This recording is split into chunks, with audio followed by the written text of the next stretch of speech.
It's officially the last day of the podcast because I'm folding up shop as a trivia host and becoming a karaoke extraordinaire. This is the final Trivia with Buds.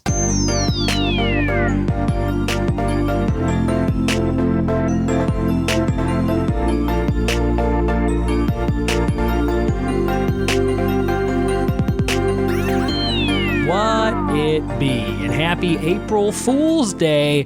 It's your pal Ryan Buds. In the intro, I mentioned this was the last episode ever, and of course, I was fooling you. I was pranking you and joshing you, as they say. I posted a fun graphic that you can find on all my social media today that says Karaoke with Buds, talking about folding up shop and becoming a full-time karaoke host, which I almost couldn't even just say into the microphone without a straight face, or with a straight face, rather. Speaking of my face, I have a giant paper towel rolled up, not paper towel, toilet paper in my nose. Got a bloody nose out of nowhere. I haven't done drugs, and this nose just started bleeding. So I think it's the temperature change. It's going from rainy to very warm and dusty suddenly, and it's very windy and things as well. So if you're like, wow, he sounds weird on this episode, half of my nose is clogged up. And hopefully your feed's not clogged up with too much trivia because you found time for this show today. Thank you so much for giving it a listen. We got 5 great quick questions for you on April Fools. These are all famous April Fools moments in history from the 50s, 90s, 90s, and 90s. Okay, all of these are from the 90s except the first one. So we'll have fun with these. Found them on a fun website compiling some of the biggest hoaxes of all time. So hope you have fun answering these. We're going to jump into the questions right now. It's going to be a short episode today, so enjoy. Here we go. All right, let's see if you can get all 5 of these questions correct for April Fool's Day trivia. Question number 1. In 1957, the BBC famously reported that what saucy food could grow on trees? Number 1, in 1957, the BBC famously reported that what saucy food could grow on trees?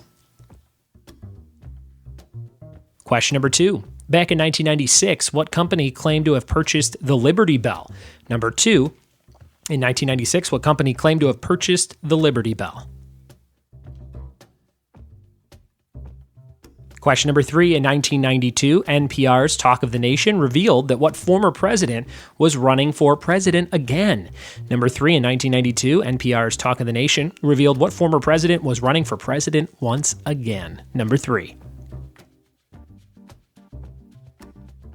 Question number 4. In 1998, a Science and Reason newsletter contained an article claiming that what state had voted to change the value of the mathematical constant pi from 3.14159 to the biblical value of just 3.0? I'll give you a hint. It was a southern state. What southern state did they say wanted to change 3.14 to just 3.0 for the biblical value? Number 4. And question number 5, in 1997, a great comics switcheroony took place where many comic writers switched with other writers. So the panels appeared from different comic strip creators on that day. What comic did Dilbert switch with? What other famous comic strip did Dilbert switch with? All right, those are your 5 April Fools-inspired trivia questions for today, April 1st, April Fool's Day, 2019. Thanks for playing along, and we'll be right back in a second with...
Go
And look at you. You made it through my April Fool's Day podcast joke by listening to Never Gonna Give You Up by Rick Astley in its full to get to the answer section. If you're listening to this, that means you are very dedicated to the show and possibly Rick Astley. Thank you so much for listening and playing along with this fun episode for me. I had a good time with it.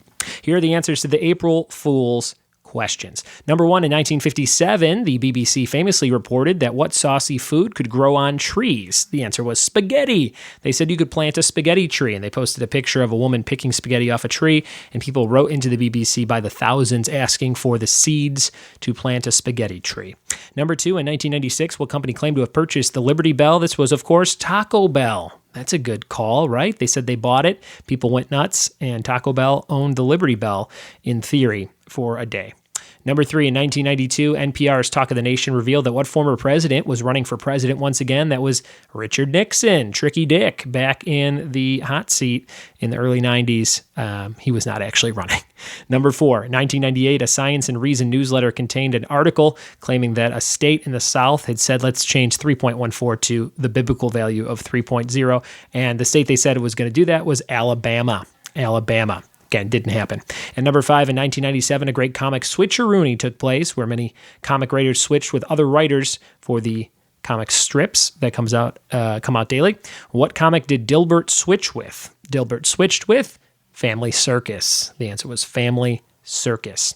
All right. Thanks for being patient and having some fun with me on this episode. Thanks for telling a friend about the show, and we'll see you tomorrow for more regular trivia with Buds. Cheers.